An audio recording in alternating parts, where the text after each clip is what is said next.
அனைவருக்கும் வணக்கம். நேற்றைய தினம் நமக்கு இந்த சிறப்பு ஆசிரியர் தகுதி தேர்வு டெட் தாள் 1 நடந்தது. அது பார்த்தீங்கன்னா, நெறைய ஆசிரியர்கள் கடினமாக இருக்கக்கூடியதாக கருத்து சொல்லியிருக்காங்க. அது சம்மந்தமா ஒரு செய்தி வந்திருக்கு. அது என்ன அப்படிங்கிறத பார்ப்போம். ஓகேங்களா? ஸோ இந்த சிறப்பு டெட் அப்படிங்கிறது பார்த்தீங்கன்னா, பணியில் உள்ள ஆசிரியர்கள் கட்டாயம் டெட் தேர்வு தேர்ச்சி பெறணும் அப்படின்னு சொல்லிட்டு உச்சநீதிமன்றம் தீர்ப்பு வெளியானது. அத அடுத்து பார்த்தீங்கன்னா, 3 ஆண்டுகளுக்குள்ள ஆசிரியர்கள் தங்களுடைய டெட் தேர்ச்சிய உறுதிப்படுத்தணும். அப்பதான் பணியில தொடர முடியும் அப்படின்னு சொல்லிட்டு ஒரு உத்தரவு போட்டாங்க.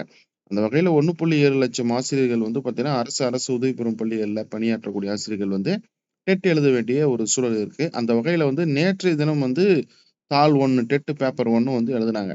சுமார் 222 தேர்வு மையங்கள்ல 59,535 ஆசிரியர்கள் தேர்வு எழுதியிருக்காங்க. ஓகேங்களா? ஸோ இதுல பார்த்தீங்கன்னா, நேற்று வந்த தேர்வு கொஞ்சம் கடினமா இருந்தது தான் கேட்டிருந்தாங்க. அ இன்னைக்கு ஓகேங்களா? ஸோ இன்னைக்கு தாள் 2 பேப்பர் 2 நடக்க இருக்கு. ஞாயிற்றுக்கிழமை. இந்த டெட் பார்த்தீங்கன்னா, கடந்த ஆண்ட விட கடினமா இருந்ததா சொல்லியிருக்காங்க. பட் நேத்து க்கான டெட் பேப்பர் 1க்கான கொஸ்டின் பார்க்கும்பொழுது, அது எப்படி இருக்கு அப்படின்னு பார்த்தோம்னா, நெறைய வினாக்கள் கூற்று, காரணங்கள் ஆராய்க அந்த டைப்ல தான் இருக்கு. அதுவும் இல்லாம பொறுத்துக டைப்லயும் நெறைய கொஸ்டின் கேட்டிருந்தாங்க. மேக்ஸிமம் கூற்று காரணங்கள் தான். அது அந்த டைம்ல ஆசிரியர்கள் அத சிந்தித்து விடையளிப்பது அப்படிங்கிறது ரொம்ப கடினமாக தான் இருந்திருக்கும். பணியில் உள்ள ஆசிரியர்களுக்கு அந்த அளவுக்கு பிராக்டிஸ் இருந்திருக்காது என்னுடைய கருத்து.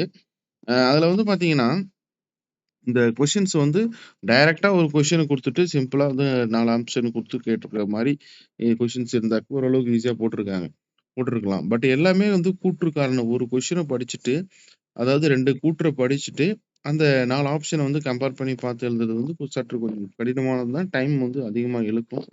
மேத்ஸ் எல்லாமே கூட கொஞ்சம் டஃப்பா தான் இருந்தது. ரொம்ப சிந்தனை பண்ணி போடுற மாரி. ரொம்ப சிம்பிளா டைரக்ட்டா அப்ளை பண்ணி போடாம, எல்லாமே கான்செப்ட் பேஸ்டு தான் இருந்தது. பட் எப்படி போட்டிருப்பாங்க அப்படிங்கிறது நம்பளால யூகிக்க முடியுது. ஓகேங்களா? ஏன்னா நார்மலா TET exam, competitive exam prepare பண்ற ஸ்டூடண்ட்ஸுக்கும், பணியில் உள்ள ஆசிரியர்கள் அப்படியே டைரக்ட்டா போய் அட்டெண்ட் பண்றதுக்கும், அவங்களுக்கு எப்படி இருந்திருக்கும் அப்படிங்கிற ஒரு மனநிலைய என்னால நிச்சயமா திங்க் பண்ண முடியுது. ஸோ உங்களுடைய கருத்து என்ன அப்படிங்கிறத கமெண்ட்ல சொல்லுங்க. கொஸ்டின் ஈஸியா இருந்ததா? இல்ல லிபரலா கேட்டிருக்கலாமா? அப்படிங்கிறத உங்களோட கருத்த மறக்காம தெரிவிங்க. இன்னைக்கு பேப்பர் 2 நடக்க இருக்கு. ஸோ வெயிட் பண்ணி பார்ப்போம்.